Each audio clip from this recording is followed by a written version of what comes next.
En fait, le président Macron a annoncé deux choses. L'engagement sur le tunnel international, même si la France n'a pas encore les 2,5 à 3 milliards qu'elle devra mettre pour le financer, mais aussi le report et puis surtout la constitution d'un groupe de travail pour ce qu'on appelle les accès. Les accès français d'une part et les accès italiens. Ce qui nous concerne, c'est surtout les accès français où là, ils sont budgétés entre 12 et 15 milliards d'euros. Donc la France a encore moins l'argent. Et ils étaient prévus, donc déclarés d'utilité publique en 2012. Et ceux-là vont être mis franchement en question puisqu'il a dit qu'il fallait revoir ça à l'aune des progrès de la mobilité puisque ce projet a 20 ans, le tunnel aussi a beaucoup plus que 20 ans. Donc ça signifie que les accès, ça pourrait être compromis, les accès au tunnel ? Sans doute, en tout cas sûrement pas une grosse structure pharaonique. Le problème c'est que le tunnel lui est pharaonique, il est prévu pour faire passer 40 millions de tonnes de marchandises par an.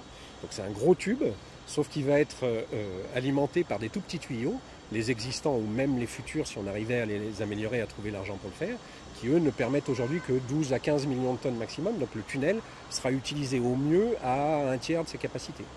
Donc politiquement, qu'est-ce qu'il veut faire, à votre avis, là, Emmanuel Macron ? Il fait à la fois plaisir aux partisans du Lyon-Turin en disant on y va, et à la fois plaisir aux opposants qui disent les accès français, on remet tout en question.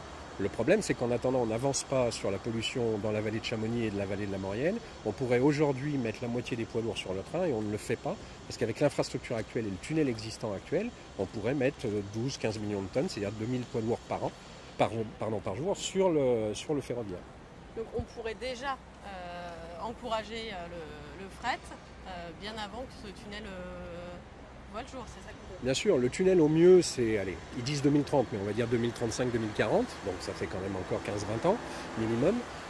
Les accès, c'est au-delà de 2050 si on trouvait les financements, alors qu'aujourd'hui on a une infrastructure et qu'aujourd'hui on a une majorité de poids lourds qui polluent les populations de la vallée de l'Arve et de la vallée de la Maurienne et qu'on pourrait les supprimer aujourd'hui.